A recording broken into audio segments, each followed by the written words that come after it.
Hello, my name is Francesca. I'm 27 years old. I work as a data analyst for a large insurance company. It's my place where numbers weave into stories and where I earn enough to rent my own apartment and afford small joys. An evening with friends, a movie ticket, an expensive coffee on weekends. On the surface, everything looks like that of a person who has already achieved a lot. But there is a part of my life that few people know about, and it's slowly pushing me out of the world of tranquility. I live about half an hour away from my parents' house. They are kind, affectionate people, and I love them. But sometimes their behavior reminds me that for them, I'm still a 15-year-old girl, not an adult woman with her own home and job. I visit them regularly because family is an obligation and also a warm habit. However, these visits have lost the lightness they once had. My older sister Maria is 6 years older than me. She is 33. She has 2 children, Jacopo, an 8-year-old whirlwind, and Sophia, 6 years old, thoughtful, and quick at the same time. Maria married Leon almost 10 years ago. They seem happy. A cozy home, joint evening walks, photos on social media. But for several months now, I've been troubled by one habitual, yet inappropriate, phenomenon. Every Saturday, as if on a clockwork mechanism, Maria shows up at my place around 9 in the morning with both children. She doesn't warn me, doesn't call, doesn't ask if I have plans. She just swings the door open, enters with a broad smile, and says something like, "Hi, Auntie, the kids are so excited to spend the day with you."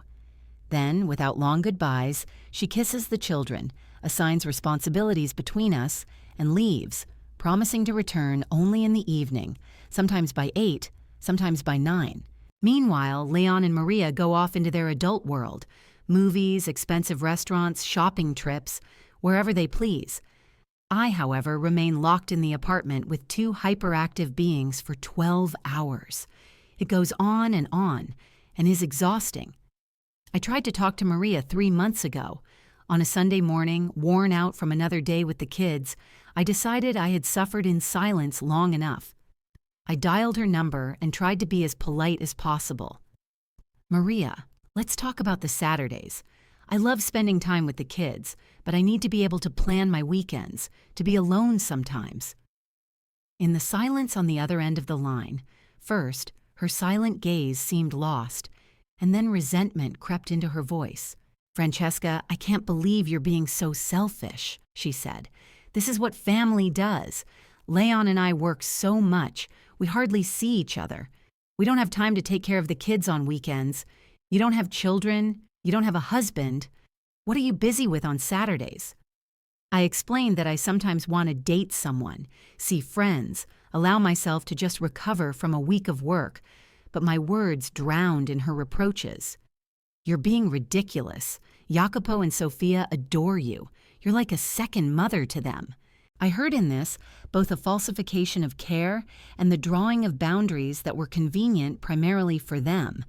My objections shattered against arguments about family duty, about parents' time, about my desires being a privilege. After the conversation, nothing changed. The Saturdays continued to unfold according to the same script. The sound of footsteps at the door early in the morning, children's shouts, my attempts to keep them occupied with games to survive until the evening. Sometimes I allow myself to dream, to imagine that one day I will seriously manage to negotiate, that I will have time for myself, that my home will cease to be a scheduled child drop-off point. But for now, the dreams slip away like sand between my fingers, and all these small humiliations accumulate into a heavy feeling I want to escape from. I'm not saying I don't love the children. I really do love them, and they sense it. But love shouldn't turn into an obligation that robs me of the right to my own life. And every time on Saturday I open the door and see those familiar, expectant eyes, I understand. The boundaries I asked for remain just words, and my world is slowly shrinking to a few square meters of an apartment where I am simultaneously an aunt, a nanny, and a hostage to the family schedule. And yet, Jacopo and Sophia adore me. I am almost a second mother to them. A few weeks later, I decided to try a different approach. After another Saturday when the house was empty but the children's voices still rang in my ears, I realized that talking to Maria would change nothing. Her habit of shifting responsibility had become a sort of tradition, and only I, it seemed, felt there was something wrong with it. So on Sunday, I went to a family dinner at my parents' with the firm intention of conveying my point of view to those who, I hoped, would understand. The air in the house was saturated with the smell of roasted meat and bay leaves, and everything looked so familiar that for a second I doubted whether I should start this conversation. But when Mom poured wine for everyone and sat down opposite me, I mustered my courage. "Mom, I wanted to talk to you about something," I began. "I love Jacopo and Sophia, you know that, but it's becoming hard for me to spend every Saturday with them. I thought maybe Maria and I could work out some sort of schedule so I could rest sometimes or take care of my own things." Dad barely looked up from his plate. He just nodded and said quietly, as if commenting on the weather, "Francesca, those children are family. You're helping family." I had already opened my mouth to object, but Mom put down her fork and looked at me with an expression mixed with weariness and reproach. "Darling," she said softly, "you were raised better than that. Maria works hard. She needs time with her husband. You're alone. It's easier for you. You don't have the same responsibilities she does. And frankly, taking care of Jacopo and Sophia is the best preparation for the future. When you have your own children, you'll be grateful for this experience." I felt everything inside me clench.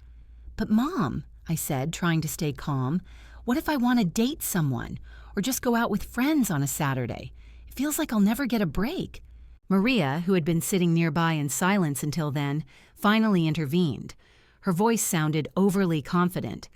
"You can date on Fridays or Sundays, and your friends can come over on Saturday, play with the kids. They'll have fun. It's not that difficult, Francesca." Dad looked up again, gave a short nod. "Your sister is right. Family always comes first." I wanted to scream, but instead I just forced a smile and said, "Of course I understand." Except I didn't understand. It seemed to me that they all saw me only as a convenient, free nanny, and that my time had no value since I wasn't married and burdened with children. That evening, I sat at the table, listened to them discussing holiday shopping, and felt irritation growing inside me.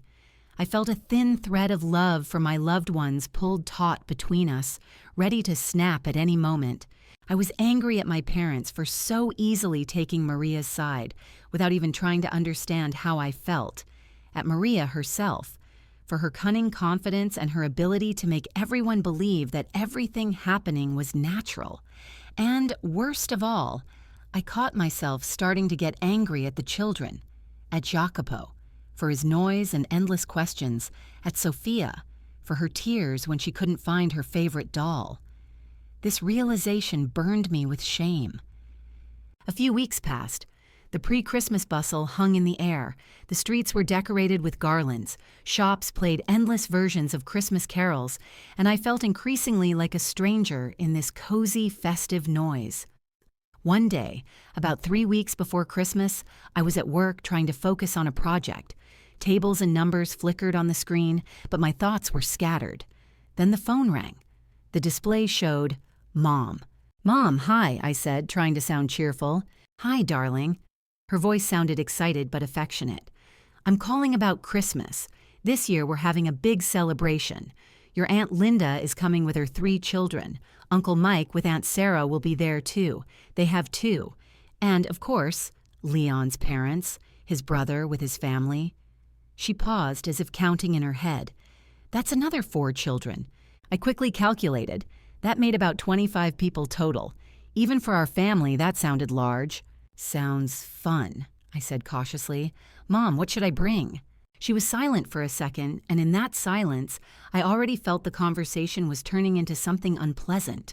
"Well, that's actually why I'm calling," she said. "I don't think I can cook everything myself. You understand how much food that is. I was hoping you could order food from a restaurant.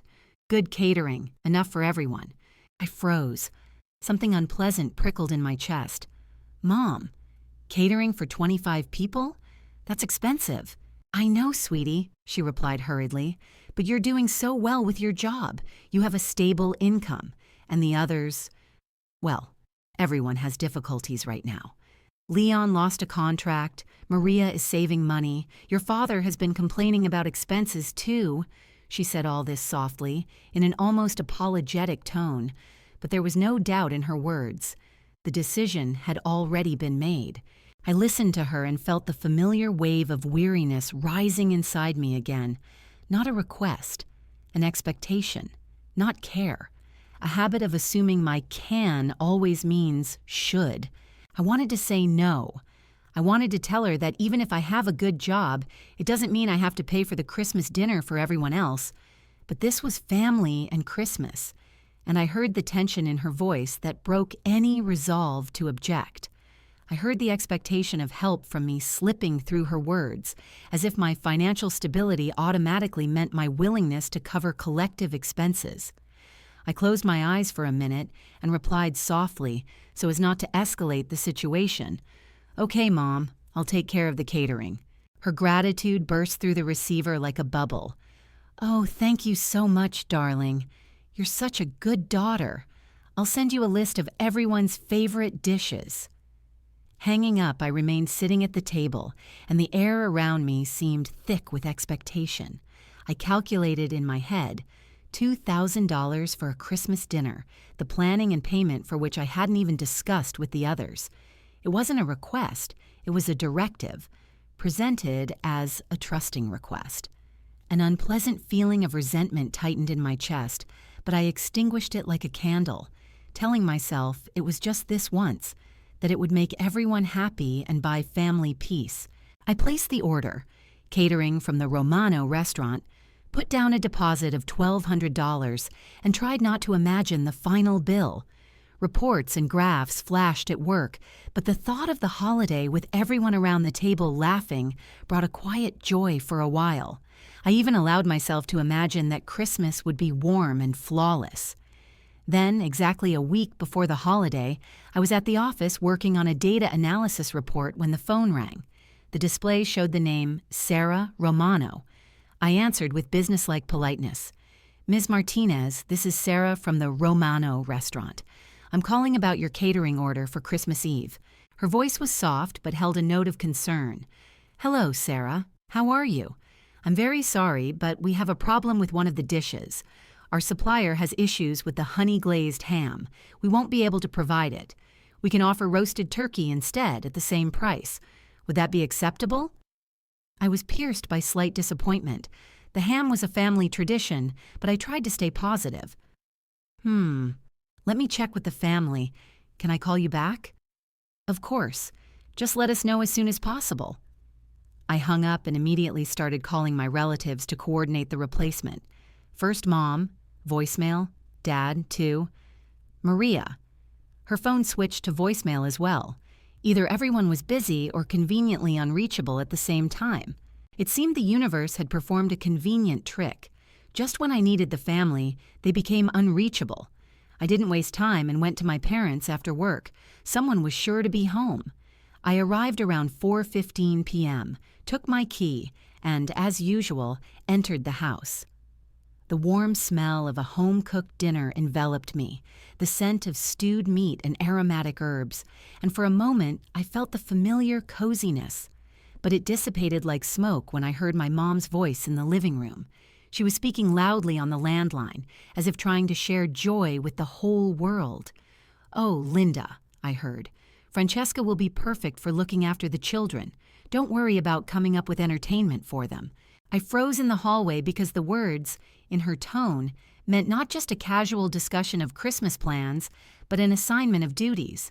What did she mean by saying I would be looking after all the children? I stepped closer, trying not to make noise, and heard Mom continue. "We're going to set up the upstairs bedroom with movies and games, and Francesca can stay up there with all 9 children while we adults enjoy Christmas downstairs." 9 children. My heart clenched as if gripped by a fist, and with each beat it hurt more. I pressed against the wall, trying not to make a sound, as if more than just being heard depended on it. Mom was laughing in the living room, her voice light, joyful. the kind of voice she only used when she felt everything was going according to her plan. I know, she said into the phone, and I could almost see her expression. Slightly raised eyebrows, that satisfied smile that always hid an ability to convince anyone that her decision was the only right one. Although, come to think of it, she's absolutely perfect. Francesca doesn't have children of her own, she continued, so she isn't as worn out as we all are, us parents. And besides, she's the youngest. She has plenty of energy. Those words pierced me like cold needles. I stood there, unable to believe what I was hearing about myself.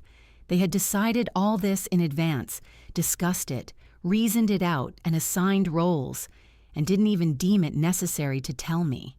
Trust me, Linda. My mom's voice sounded with a confidence I had always feared. Bring all your grandchildren. Francesca just adores babysitting Jacopo and Sofia every weekend. So what's a few more kids for one day? She'll manage just fine, and we adults can finally truly relax and enjoy our time together without chasing after the little ones. I heard Mom laugh, brightly, warmly, sincerely, that laugh that always enveloped and disarmed, and suddenly I felt uneasy, not even from anger, but from a sense of helplessness, as if everything around me had long been decided without my participation. Exactly, Mom added. We'll just leave all 9 children upstairs with Francesca, and we'll have a real adult Christmas celebration downstairs. Good wine, heartfelt conversations, maybe some card games. It will be wonderful. I took a step back, then another, and slowly, almost on tiptoe, moved towards the door. My hands were shaking so much the keys jingled in my fingers, giving me away. Everything inside me protested. I couldn't believe my ears. This whole Christmas story, which I had tried so hard to think of as something good, familial, turned out to be an elaborately staged production. They expected me to pay $2,000 for food I hadn't even chosen, and on top of that spend the entire evening locked upstairs, watching 9 children, while downstairs wine was poured, laughter echoed, and old times were remembered.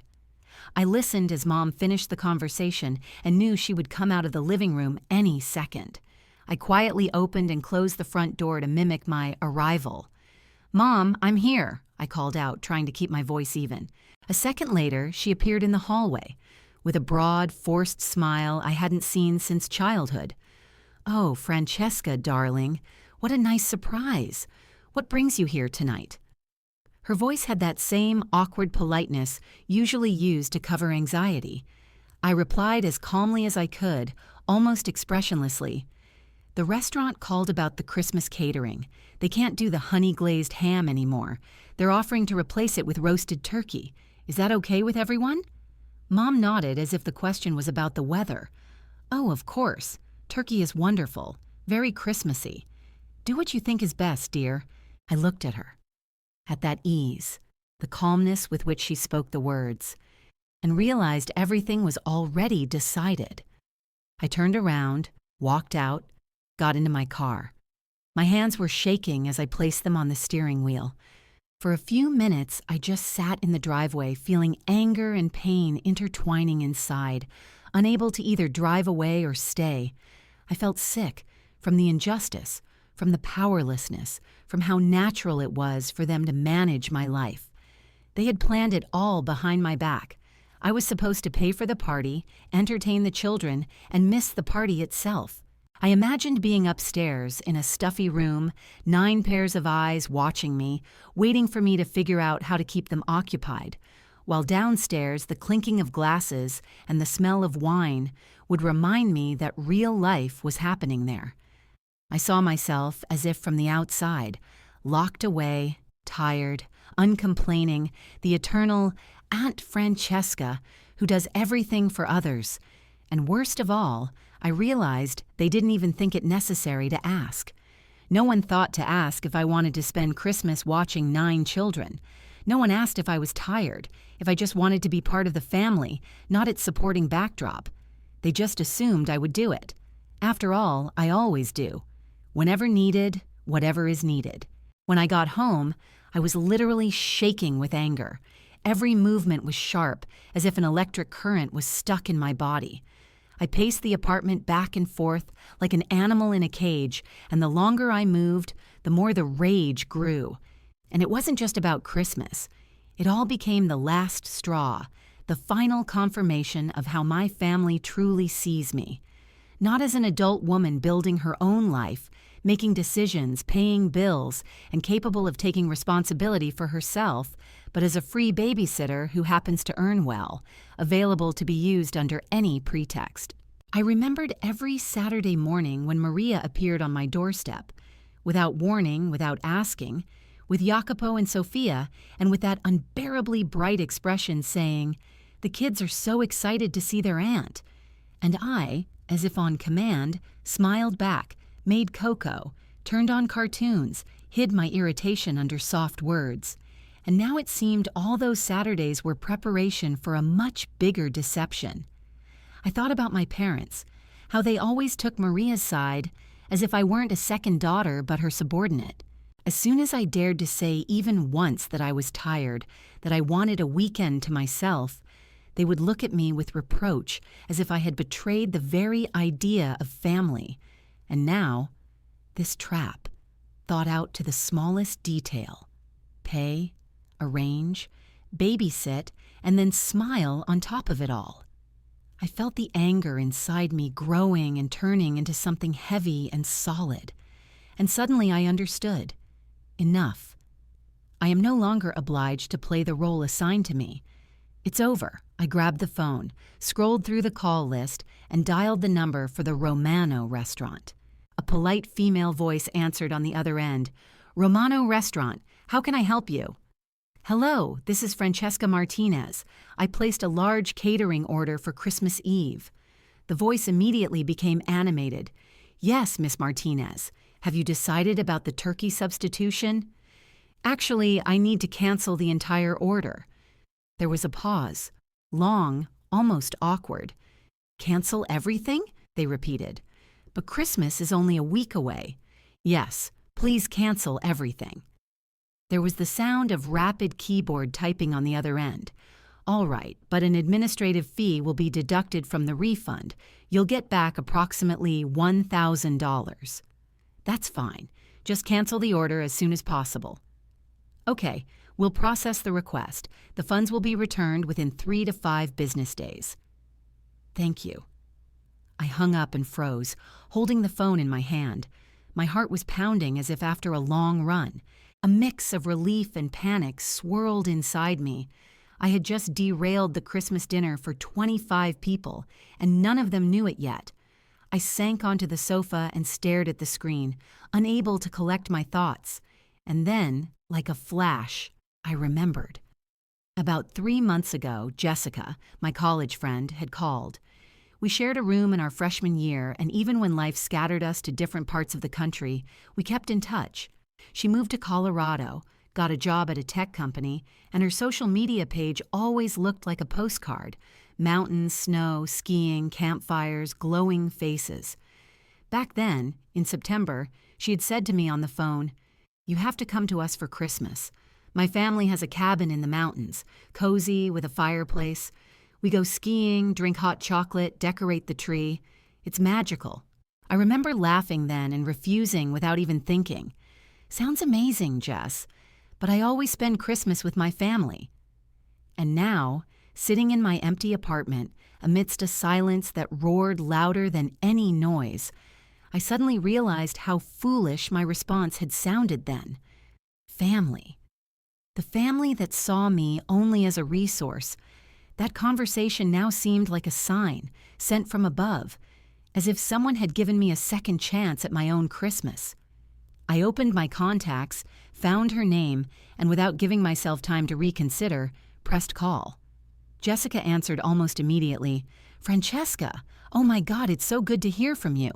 There was so much warmth in her voice that for the first time in a long while, I felt something thawing inside. "Hi, Jess. Listen, I know this is sudden, but remember you invited me to spend Christmas with you, in the mountains? Is that offer still open?" Silence hung on the other end, and then a joyful shout. Are you serious? Of course, that would be absolutely amazing. We're getting there on the 23rd. Can you make it? Yes, I think I can leave after work. Perfect. I'll send you the address and details. Oh my God, I'm so happy. You have no idea. We talked a bit more, and when I finally hung up, I felt a huge, years-old weight lifting from my chest. The room seemed brighter, the air cleaner. For the first time in a long time, I didn't feel obligated to anyone but myself. Finally, the day arrived, December 23rd. From the morning, I felt a light excitement, almost childlike, as if I were going on a journey that would change everything. At work, I could barely wait for the end of my shift, threw a few hurried words to a colleague, and left without looking back into the frosty air. My packed bag was already in the trunk. Warm clothes, books, a bottle of wine for Jessica's parents, and most importantly, that strange feeling of freedom I hadn't felt in a long time. The road to Colorado stretched out like a white ribbon under the tires. Snow softly flew past the headlights, and the radio played Christmas songs quietly in the car. By evening, I reached Jessica's parents' house.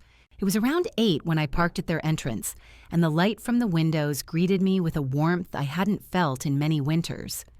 Mike and Carol met me as if I were returning home from a long journey. They hugged me as if they'd known me all their lives, asked if I was tired from the road, offered tea and warm pies. From the first minutes, I felt that here I was treated genuinely, not out of familial obligation, but simply because they wanted me around. The evening passed with board games, laughter, and light wine. Jessica shone with her energy, and I remembered again why I had always admired her. She knew how to enjoy life as if everything was a celebration. We chatted late into the night, and for the first time in a long time, I fell asleep with a smile, not a heavy heart. The next morning, the whole family packed up and drove to the mountain cabin. When the car turned off the highway and we entered the pine forest, it felt like we had stepped inside a Christmas card. The cabin stood at the foot of a slope, all wrapped in snow, smoke rising from the chimney into the frosty sky, and all around, absolute silence, broken only by the crunch of footsteps in the snow. Inside, it smelled of cinnamon, fir, and fresh bread. Everything seemed perfect, so much so that I barely held back tears. On Christmas Eve, we spent the whole day skiing, falling into snowdrifts, laughing like children. Then we returned to the cabin, took off our wet mittens, drank thick hot chocolate, and waited for dinner. Around 3 in the afternoon, my phone, left on the table, suddenly vibrated. The screen flashed. "Mom." I met Jessica's gaze. She was sitting nearby on the sofa with a mug of cocoa. "I think it's time to answer for this," I said, and pressed answer. "Hi, Mom." "Francesca, where are you?" Mom's voice was sharp, prickly, laced with irritation and panic. "Everyone is waiting for you. The food was supposed to arrive an hour ago." I took a deep breath, trying to speak calmly. "Mom, I'm not coming for Christmas." "What? Don't be silly. You have to come. We're all waiting." "I heard your conversation with Aunt Linda last week," I interrupted. "I know you were planning to lock me upstairs with 9 children while the rest of you have fun." A heavy silence hung on the other end of the line, as if it had collapsed into the room. Then Mom spoke in a different tone, defensive, almost offended. "I don't know what you heard, but you're exaggerating everything." "No, Mom. I heard every word. You were laughing about how convenient it was to dump all the kids on me because I don't have any of my own. You never wanted to invite me for my own sake. You just needed a free nanny." Her breathing became sharper. "If you don't come," she said after a short pause, "we'll come to your place ourselves and bring all the children." I laughed. "Good luck, Mom, but you won't find me at home. I'm on vacation." There was noise on the line. Voices. Maria. Someone else. Someone asking what was happening. Then her voice came through, irritated like a hiss. "Francesca, what's wrong with you? We just wanted a little break, and you're acting so selfish." "I'm tired of being your free nanny, Maria. And by the way, don't expect the food delivery. I canceled everything. So celebrate however you want without my money." I ended the call and immediately turned off the phone. I stood for a few seconds, motionless, feeling the tension drain from my shoulders. Jessica looked at me with wide eyes. Wow, that sounded powerful. Are you okay? I looked around. The warm light from the fireplace, Mike and Carol laughing in the other room, the smell of fresh baking, the snow outside the window, a silence free of reproaches or obligations. You know what? I said, feeling my lips curve into a smile. I'm better than just okay. I'm free. I left my phone off for the rest of the evening and all of Christmas Day. For the first time in many years, no one asked me to babysit, expected me to set the table or clean the dishes. No one looked at me as labor in festive wrapping. Everyone here simply enjoyed the time. Together. We went skiing, made snow angels, watched old movies by the fireplace in the evening, drank wine and laughed. Jessica's friends were fun, witty. Her parents told funny stories from their youth. I laughed until I cried. Felt something softly unfolding inside, as if it had finally found its place. Here, among people who expected nothing from me, I felt for the first time that I wasn't superfluous, not obligated, but a part of something real. On the morning of December 25th, I finally turned on my phone. The screen instantly lit up with an avalanche of notifications. 43 missed calls. 15 from Mom, 12 from Dad, 8 from Maria, 5 from Leon, Maria's husband, and 3 more from various relatives. But even that wasn't the worst part. 27 unread messages awaited me, like a verdict. The first few, short and sharp like blows. Call me back immediately. Where are you? This is unacceptable. Then the tone changed. You are cruel and selfish. You ruined Christmas for everyone. Because of you, everything fell apart.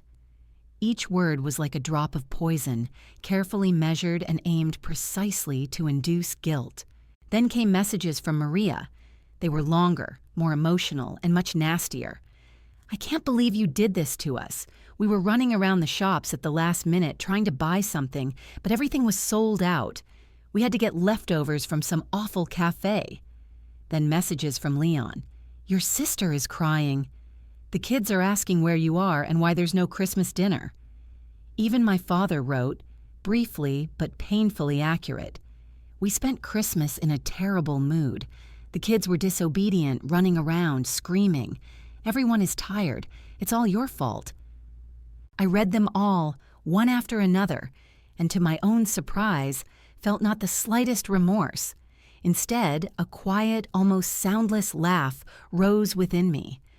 I sat in an armchair by the window in the cozy cabin, smelling of cinnamon with pristine mountains outside and laughing people who genuinely enjoyed my company.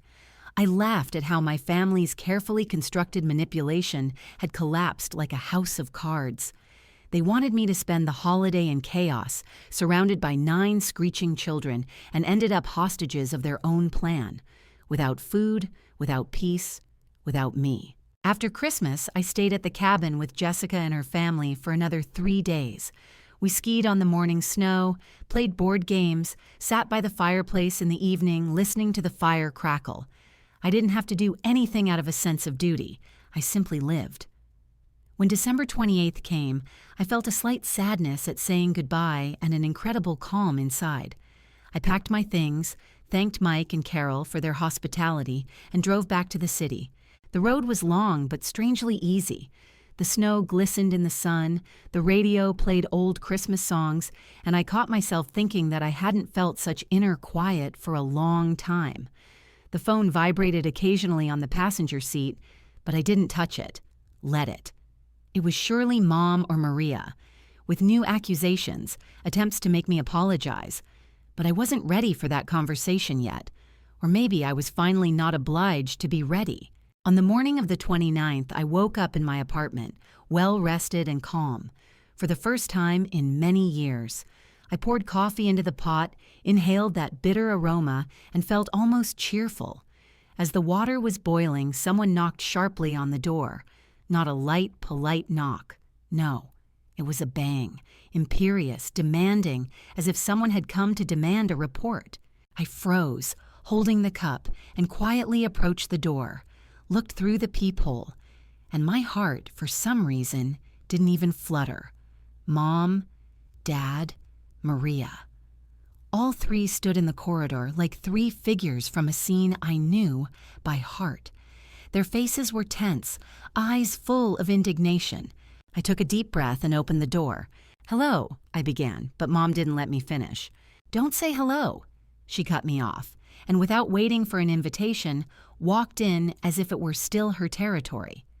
Dad followed, grim, with that expression he used to greet me with in my youth when I came home later than allowed.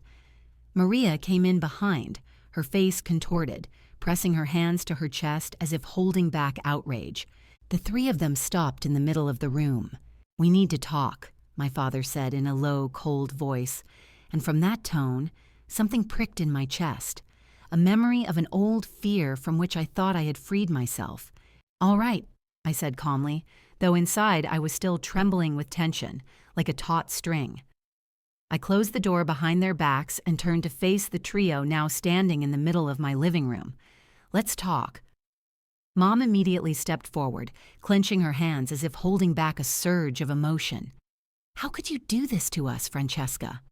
Her voice wavered between hurt and accusation. 25 people came over, everyone expected a wonderful Christmas dinner, and in the end, they got nothing. Absolutely nothing. Dad stood beside her, frowning. The guests asked where the food was. We had to say there was a mix-up with the catering. We looked like idiots. He spoke dryly, without a trace of sympathy. Only irritation, as if I had undermined their social standing. Maria took a step towards me, her lips pursed, eyes burning with anger. "Leon's family now thinks we're completely disorganized. His mother kept asking why we didn't have a backup plan. It was a disgrace, Francesca." I remained silent, feeling not rage, but a strange, quiet satisfaction rising within me. They themselves didn't realize how absurd they sounded. "And the children," Mom added, spreading her hands.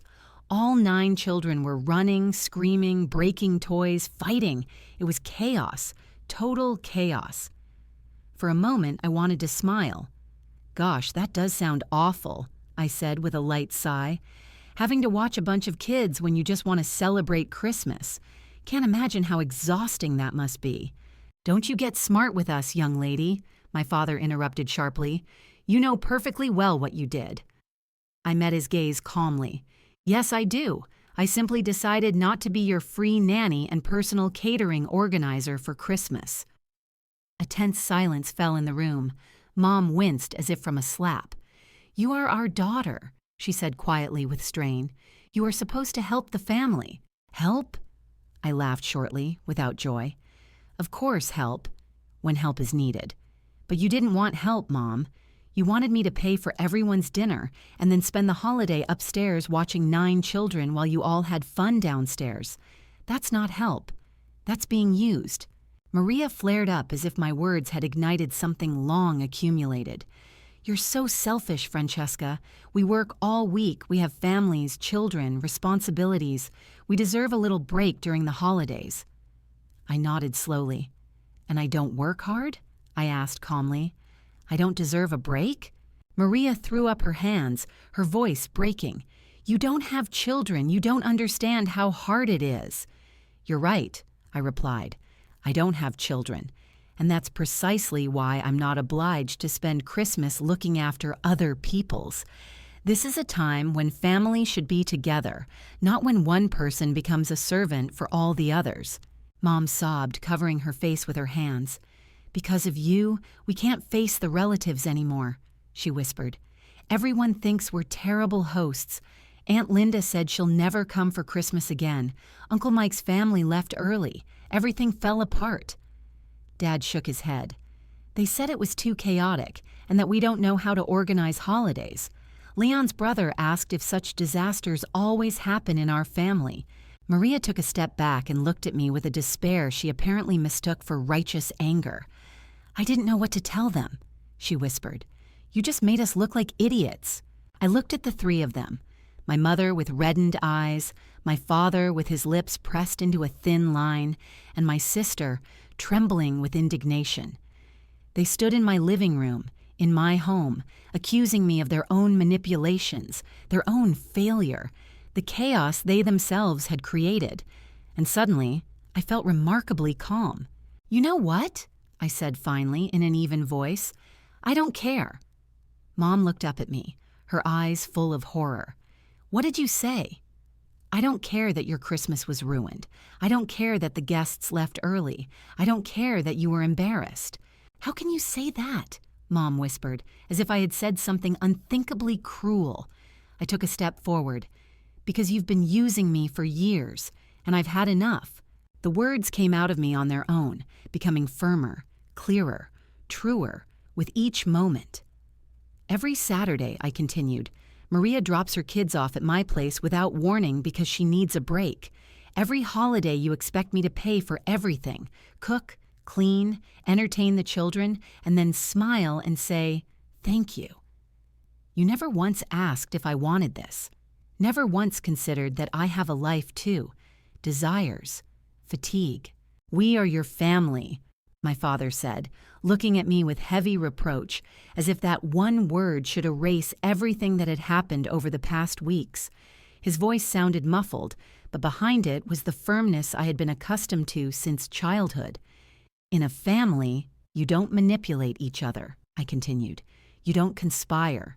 You don't try to trick someone into providing free childcare." His words would have sounded almost noble, if not for the familiar attempt to turn everything upside down, to make me the guilty one, not those who had been taking advantage of my kindness for years. Mom straightened up, wiped her eyes with the back of her hand, and when she spoke, her voice held no more tears or warmth. It became level and icy, like metal. "Fine. If that's what you think, then that's it," she said. "We won't invite you to family dinners anymore. We won't include you in our holiday plans. If you want to be alone, fine. Be alone." I held her gaze without blinking. "Okay," I said calmly, almost with relief, and for the first time in my life, those words sounded like liberation, not defeat. They froze, as if not believing I had actually said it. Mom's mouth opened slightly, but no words came out. Maria frowned, stepped forward. "You don't mean—" "That is exactly what I mean," I interrupted her, looking straight into her eyes. "I am completely serious. I am tired of being your maid. I have my own life, and I am finally going to start living it."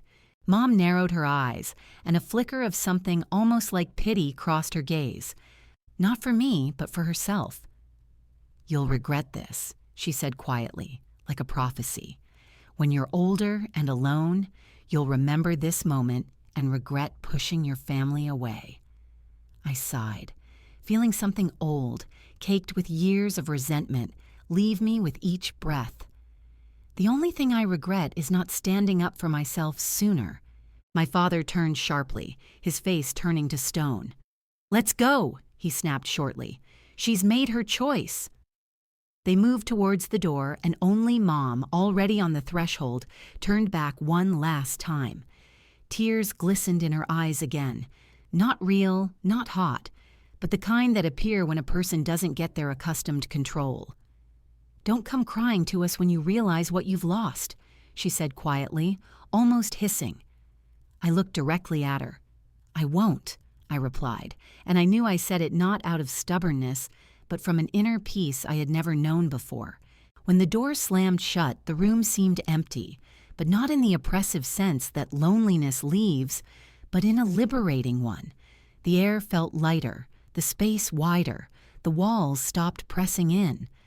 I sat on the sofa, not moving, listening to the silence where there was no shouting, no reproach, no fake apologies. After about 10 minutes, I picked up my phone, opened the contacts list, and methodically blocked all the numbers. Mom's, Dad's, Maria's. My fingers didn't tremble. My heart didn't race. This wasn't running away. It was a decision. The following days were a real test of resilience. The phone didn't stop ringing. Relatives called, some trying to appeal to my conscience, others threatening eternal curses of family traditions. Aunt Linda called first, with her habitual tone of universal grievance. "Francesca, you are ungrateful.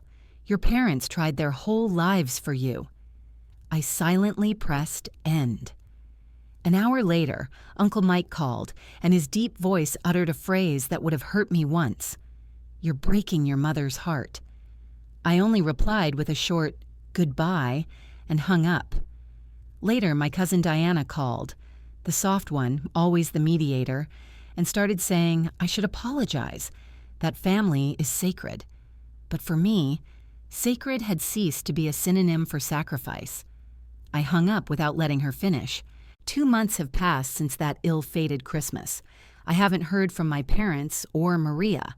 Sometimes a distant relative calls to convey that Mom and Dad want to mend the relationship, but they say, "Don't know how to start."